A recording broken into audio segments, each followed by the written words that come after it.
They say the person lying next to you in bed knows you better than anyone.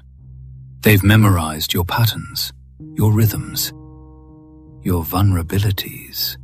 But have you ever stopped to consider what happens when that intimacy becomes something else entirely? When the thing that knows you best stops being human? If you're receiving this transmission clearly, do me a favor. Hit that subscribe button to secure your connection to the archive. Leave a like to help decrypt the file. What you're about to hear was recovered from a damaged recording device found in an empty apartment. The authorities still haven't located the occupants. And after you hear this, you'll understand why they're hoping they never do. I'm not exactly sure what had gotten into her. But one night last week, my girlfriend came home from a girls' night, a little more promiscuous than usual. I don't want to go into too much detail. I'm not one for smut. But she had been all over me. I'll leave it at that. At the time, I didn't find anything wrong with it.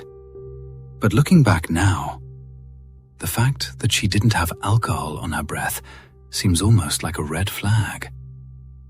We were well past the honeymoon phase. That's not to say we weren't healthy in the bedroom. It's just to say that in this particular instance, it felt like I was her crush again. Like she had been craving me for years in silence, and now she finally had access to me. That being said, when her teeth clamped tightly on my neck, I just thought that was her excitement getting the better of her. It wasn't until I felt the warm liquid running down my throat and into the dents around my clavicle that I mustered up the willpower to at least put up some sort of resistance. Ow, honey, you bit me a little hard there, don't you think? In response, instead of apologizing or even acknowledging her mistake, she proceeded to bite me again. This time directly on the lip, drawing blood immediately. Now I was getting a bit irritated. Pushing her off me and to the side of the bed, I got up, flustered, and pretty much ran to the bathroom to examine myself, while my girlfriend pouted into a pillow. Both wounds were actually quite worrisome, if I'm being honest. It had only been 5 minutes, and already the bite mark on my neck looked green with infection. The blood wasn't letting up either. It leaked out of me at a rate that immediately put me into fight or flight mode. Hurrying out of the bathroom, I announced to my girlfriend that I desperately needed to get to a hospital. This wasn't just some stupid mistake in bed. This looked malicious. I was almost shocked at the fit my girlfriend threw in response, screaming and crying at the top of her lungs for me not to go to a hospital. How she'd take care of it here. I just figured that she was embarrassed. I mean, we'd sort of have to tell the doctor what had happened. I could see her face getting red at the mere thought of it. I assured her doctors have heard way worse than this, but she just was not having it. I finally relented and allowed her to bandage my neck, while I just chose to deal with the pain in my lower lip. She wrapped my neck 3 times over with gauze, and when she finished, she stood on her tiptoes to kiss me on my flushed cheek. She lingered for a moment after kissing me. Usually when she did this, I could see the love and admiration in her eyes. I'd always loved that look. It was a look that revealed just how much she truly did care for me. And in those moments, nothing else in the world mattered aside from the two of us. This wasn't that look, though. No, this was a look of hunger. An almost lustful hunger. Like she wanted to devour me, and not in the way I'd like. Thanks, honey. I don't think I'm really in the mood anymore. Is it okay if we just go to sleep? Of course, hun. Let me just go get changed into my PJs. And she's mad. Guess that's our night then. Meandering to the bed, I stiffly tucked myself under the covers and stared at the ceiling for a while. I probably stayed in that position, analyzing the spins of the ceiling fan, for around 10 minutes, and my girlfriend still had not left the bathroom. While my eyes swirled round and round, keeping up with the blades of the fan, I slowly drifted into unconsciousness. I was honestly surprised that I even woke up the next morning. I remembered my neck throbbing before I fell asleep, and I honestly couldn't tell if it was actual exhaustion or loss of blood that made me pass out that night. My girlfriend was still not in bed with me. However, the bathroom door was now open, and I could see her clothes on the floor in front of the sink.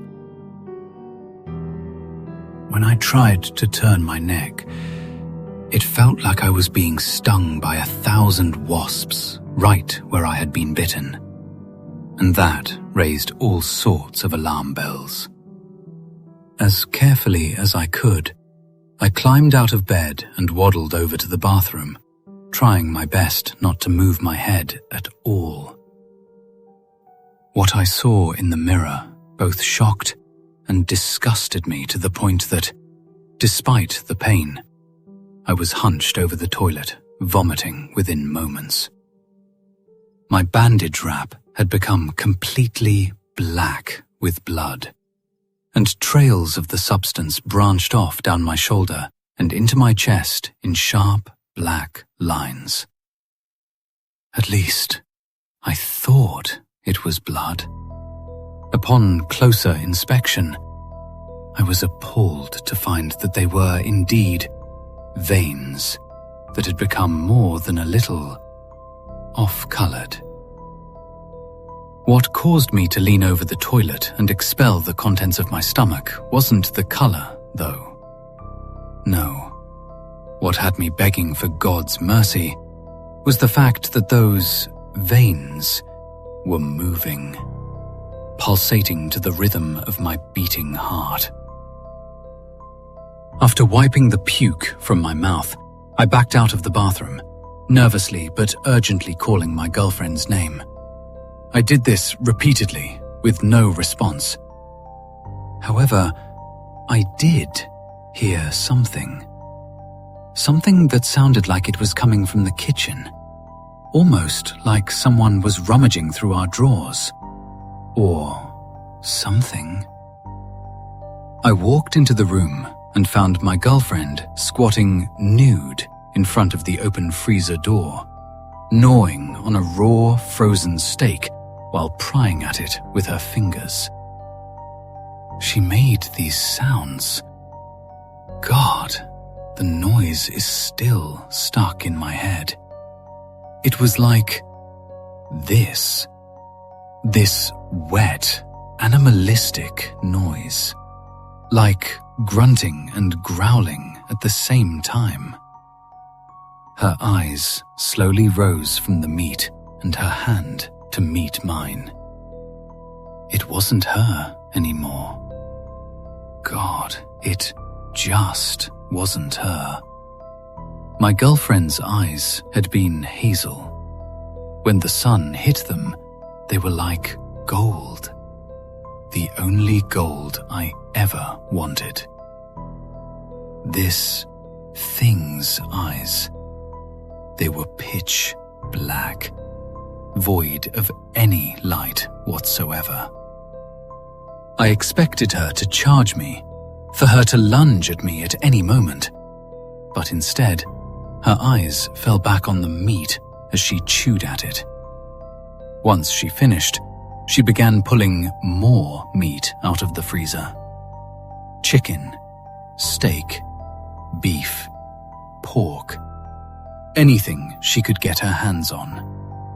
I turned around in absolute dismay, too stunned to even think. It felt almost mechanical as I glided over to the phone to dial 911. I had my hand on the phone, ready to dial. That's when the smell hit me. The most delicious smell I'd ever witnessed, ever had the pleasure of falling victim to. A sweet, roasted smell. It was like being pulled back to childhood with a single whiff. I felt like a cartoon character getting carried by the aroma to my girlfriend's side. Part of me knew what I wanted was abysmal. Unholy, I'd go as far to say. But I couldn't help myself. Reaching my hand into a pack of ground beef, I noticed that the black veins had now stretched down and were kissing my wrist. Their pulsations were like a dance of excitement for the meal that lay before us. Ripping through the plastic, I pulled out a fistful of the red meat before shoving it into my mouth. And oh my God, I have never tasted anything more orgasmic. I couldn't even stop myself. I was pulling out another fistful before I had even swallowed my first bite. I just kept going, and going, and going. It wasn't long before I found myself making the same grunts as my girlfriend. It was like an automatic response. Like my mind and body had broken through a barrier that was previously invisible. I couldn't even feel the icy air from the freezer as we feasted. All I knew was that I had a buffet laid out in front of me, and a beautiful girl to enjoy it with. Unfortunately, though, that buffet did run out eventually. And once it did, my girlfriend and me definitely craved more. And I think that our neighbors will have plenty to share. The infection spreads through proximity, through intimacy, through trust. By the time you realize something is wrong, it's already too late. The hunger doesn't negotiate. It doesn't reason. It only consumes. Ask yourself, that moment when the smell hit him, when the craving took over, what would you have done? Could you have resisted? Or would you have reached into that package of ground beef alongside him? Thank you for maintaining connection to this archive today. Your consumption has been noted. There's another file waiting on your screen, one that may explain where the infection originated. Click it. Continue the investigation. Keep your history clear.